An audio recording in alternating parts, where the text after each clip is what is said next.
Question one में क्या given है आपको, साइन स्क्वायर 2x प्लस 5। ठीक है, अब इसका इंटीग्रेट करना है। तो अभी जो आपको आइडेंटिटी बताई साइन स्क्वायर थीटा, तो साइन स्क्वायर थीटा या साइन स्क्वायर एक्स को हम क्या लिख सकते हैं कॉस की टर्म्स में, 1/2 प्लस कॉस 2x। तो x की जगह हमारे पास यहाँ पे 2x प्लस 5 है, 1/2 minus cos 2 into 2x plus 5 divided by 2। तो इसको हमने इस फॉर्म में कन्वर्ट कर दिया और अब हमें इंटीग्रेट करना है। यहां तक समझ में आया? क्लियर? आइडेंटिटी का यूज कि साइन स्क्वायर एक्स को हम क्या लिख सकते हैं, 1/2 minus cos 2x by 2। Clear? तो ये हमने कन्वर्ट कर दिया। अब इसको सिंपली इंटीग्रेट करना है। तो हाफ का integration half x minus cos 4x plus 10 हो गया ये बाय 2। इसका हाफ तो अलग से कर दिया हमने। अब cos 4x प्लस 10 का करना है। तो यहां पे आप सीधे चेन रूल मतलब फर्स्ट स्टेप तक यूज कर सकते हो। cos थीटा का इंटीग्रेशन क्या होता है, cos x का इंटीग्रेशन sin x। तो sin 4x प्लस 10, ठीक है ना, इसको ब्रैकेट को ओपन कर दिया तो 4x प्लस 10 बन गया। और अब यहां पर हमें क्या करना है, जो एंगल था उसका डिफरेंशिएशन करके डिवाइड करवाना है। क्लियर? तो 4x प्लस 10 का डिफरेंशिएशन क्या होगा, 4। तो ये आपका फाइनल आंसर बनेगा। अब इसमें फर्दर हम नीचे मल्टीप्लाई कर देंगे तो 1/8 हो गया sign 4x plus 10 plus c। तो ये आपका फाइनल आंसर बनेगा। आया समझ में? अब देखो cos 2x का आपको इंटीग्रेशन करना है सपोज, तो cos 2x का इंटीग्रेशन हो जाएगा साइन 2x बाय 2। ठीक है, यानी आपको क्या करना है, इसको x मान के हमने इंटीग्रेट कर दिया, फिर जो एंगल था उसका डिफरेंशिएशन करके डिवाइड करवा देंगे। क्लियर?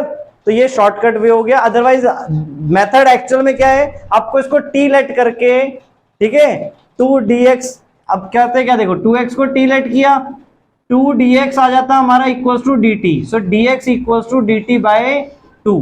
तो ये 2 हमारा यही वाला है डिवाइड जो हो रहा है। क्लियर? तो अब आप इसे डायरेक्टली भी यूज कर सकते हो। हाँ, second question sin 3x cos 4x। Second question में sin 3x cos 4x का इंटीग्रेट करना है, बट यहां पर हमारे पास प्रोडक्ट रूल तो कोई नहीं है। तो हम क्या करेंगे हम इसमें आइडेंटिटी कौन सी, sin x cos y वाली। क्या आइडेंटिटी थी आपकी, half sin x plus y plus sin x minus y. दोनों sin x cos y है तो दोनों साइन है बेटा। ठीक है, यहां पे sin x cos y है तो दोनों साइन है। अगर दोनों cos होते या दोनों साइन होते तब cos आएगा वहां पे। क्लियर? आइडेंटिटी अच्छी तरह याद करो। सो इंटीग्रेशन क्या बन जाएगा, इंटीग्रेशन नहीं से पहले हमें इसे कन्वर्ट करना है तो हाफ आ गया।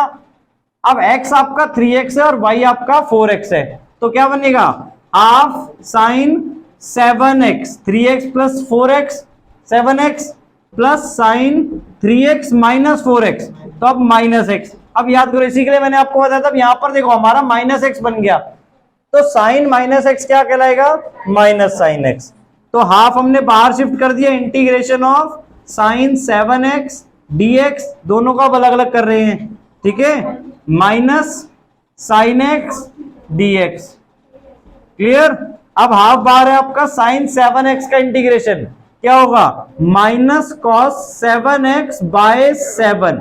क्यों, साइन 7x का 7x कॉस 7x, और फिर एंगल जो है उसका डिफरेंशिएशन डिवाइड में। क्लियर? माइनस साइन x का माइनस कॉस x। अब देखो ये माइनस बाहर का अलग है और उसका इंटीग्रेशन भी माइनस में आया। क्लियर? और प्लस सी हमें एक ही यूज करना है। ठीक है, नाउ ये पूरा ब्रैकेट में आपका ब्रैकेट ओपन किया तो minus cos 7x by 14 plus cos x by 2 plus c। तो आपका फाइनल आंसर ये होगा। क्लियर? आइडेंटिटी का यूज समझ में आ गया। इंटीग्रेशन के लिए हमें हमेशा सेपरेट टर्म्स करनी पड़ेंगी या सब्स्टिट्यूशन से कर सकते हो फिर आप। अब थर्ड क्वेश्चन में देखो बेटा, थर्ड क्वेश्चन में cos 2x cos 4x और cos 6x आपको गिवन है। अब इसका इंटीग्रेट आपको करना है। तो पहले हमने क्या किया, इन दोनों को सॉल्व किया। कौन सी identity, cos x cos y क्या है, हाफ, क्या बनेगा cos, दोनों cos में तो cos में ही आएगा answer, cos x plus y plus cos x minus y, ठीक है। और cos minus theta plus cos theta ही होता है, तो अगर इसमें माइनस आ भी जाए तो आपका प्लस cos x ही रहेगा या वहां पे वो, ठीक है। तो अब क्या बनेगा देखो, cos x plus y, cos x cos y, तो x हमारा ये हो गया, y हमारा ये हो गया, हाफ हमने बाहर कर दिया, ठीक है। अब इसको ब्रैकेट में बना रहे हैं क्योंकि यहां पर एक और cos 6x आपके पास है, तो इसको हमने क्या कन्वर्ट किया, cos x प्लस वाई, तो x plus y cos 6x बन गया, plus cos x minus y 2x minus 4x। अब 2x minus 4x minus 2x बनेगा, but cos minus 2x plus 2x ही होता है, मतलब cos 2x ही हो जाता है, वो एब्जॉर्ब हो जाता है आपका माइनस। तो यहां तक क्लियर हुआ, और इनटू में cos 6x है, क्लियर हुआ ये पहला स्टेप। अब अगेन अगर हम ये ब्रैकेट ओपन करते हैं, क्योंकि प्रोडक्ट रूल नहीं है हमारे पास अगेन, तो ब्रैकेट ओपन करना है हमें, तो क्या बन गया ये हमारा cos square 6x, cos 6x into cos 6x किया, cos square 6x plus cos 2x cos 6x, clear हुआ यहां तक, इंटू dx, dx इंटीग्रेट करने x की टर्म्स में, यहां तक क्लियर हुआ। अब cos स्क्वायर 6x में कौन सी आइडेंटिटी हम यूज कर सकते हैं सिंप्लीफाई करने के लिए, cos स्क्वायर x को हम क्या लिख रहे थे, याद करो cos स्क्वायर x की 1 cos 2x by 2 plus 1 by 2, clear, ये थी आपकी आइडेंटिटी। 1 बाय 2 आगे कर दो या पीछे कर दो एक ही बात है, तो 1 बाय 2 चलो आगे लिख रहे हैं, 1 by 2 plus cos 2x, x की जगह हमारे पास यहां पर क्या है 6x, तो यहां क्या बन जाएगा 12x बाय 2, ठीक है। अभी इंटीग्रेट किया नहीं है हमने, अभी हम सिर्फ इसको कन्वर्ट कर रहे हैं, तो इसको कन्वर्ट करके हमने ये लिखा हाफ, अभी एक और बाहर है हमारा, क्लियर, प्लस अब इसमें कौन सी आइडेंटिटी, अगेन यही वाली cos x cos y, देखो तो क्या बन जाएगा ये हाफ, फर्दर ब्रैकेट, ठीक है, cos x प्लस वाई यानी 8x plus cos x minus y, 2x minus 6x कितना होगा माइनस 4x, और cos minus 4x plus cos 4x बन जाएगा, cos माइनस थीटा या cos minus x cos x होता है, तो इस चीज को भी ध्यान रखो और वो हमेशा कन्वर्ट करते जाओ। sin माइनस x होगा तो वो माइनस sin x बनेगा, क्लियर, तो ये बन गया cos 4x, यहां तक क्लियर बेटा सबको, इंटू dx अभी पूरे पे, क्लियर आया ये चीज। नाउ अब 1 बाय 1 सबको देखो सिंप्लीफाइड फॉर्म में अलग अलग इंटीग्रेट करना है आप सबको, तो पहले 1 बाय 2 का integrate 1 by 2 x plus cos 12x का इंटीग्रेट cos x का इंटीग्रेट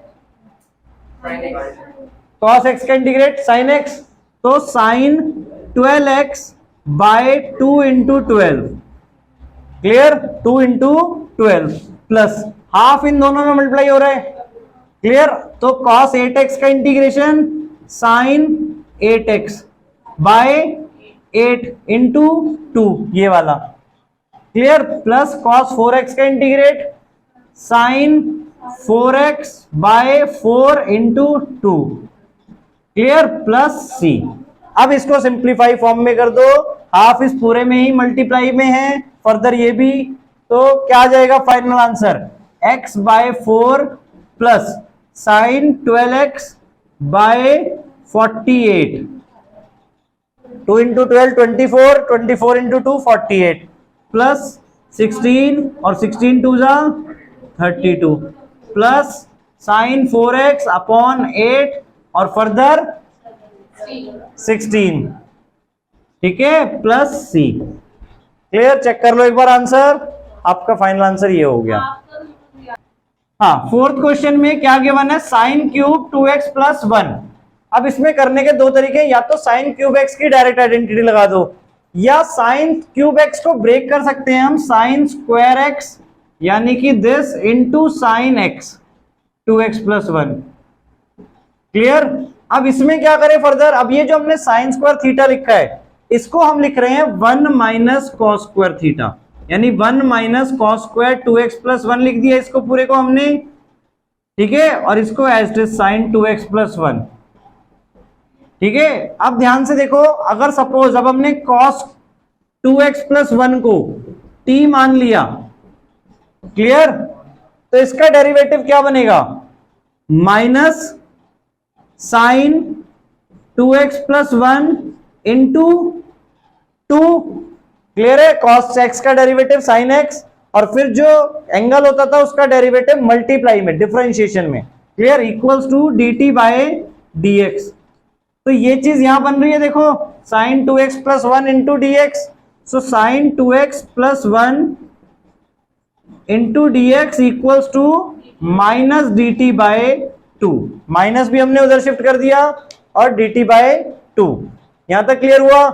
नाउ अब यहां पर अगर हम रिप्लेस करेंगे इन चीजों को तो क्या बन जाएगा, 1 माइनस टी स्क्वायर, क्लियर, और इस पूरे की जगह माइनस dt बाय 2, तो माइनस dt बाय 2, माइनस बाहर आ गया, 2 भी हम बाहर लिख सकते हैं, minus 1/2, clear, 1 minus t square बचा और इसका इंटीग्रेशन आपको करना है, तो इसका इंटीग्रेशन क्या हो जाएगा, माइनस 1/2 तो बाहर है, 1 का integration t minus t square का integration t cube by 3 plus c, ठीक है। अब इसमें t की वैल्यू पुट कर देंगे तो फाइनल आंसर हमारा क्या बनेगा, माइनस 1/2, t की वैल्यू क्या है, cos 2x plus 1, so cos 2x plus 1 minus cos cube 2x plus 1 by 3 plus c, तो ये आपका फाइनल आंसर हो गया। माइनस 1/2 भी अगर आपको दोनों में मल्टीप्लाई करना है तो वो भी कर देंगे, तो क्या हो जाएगा, देखो ये प्लस का बन जाएगा,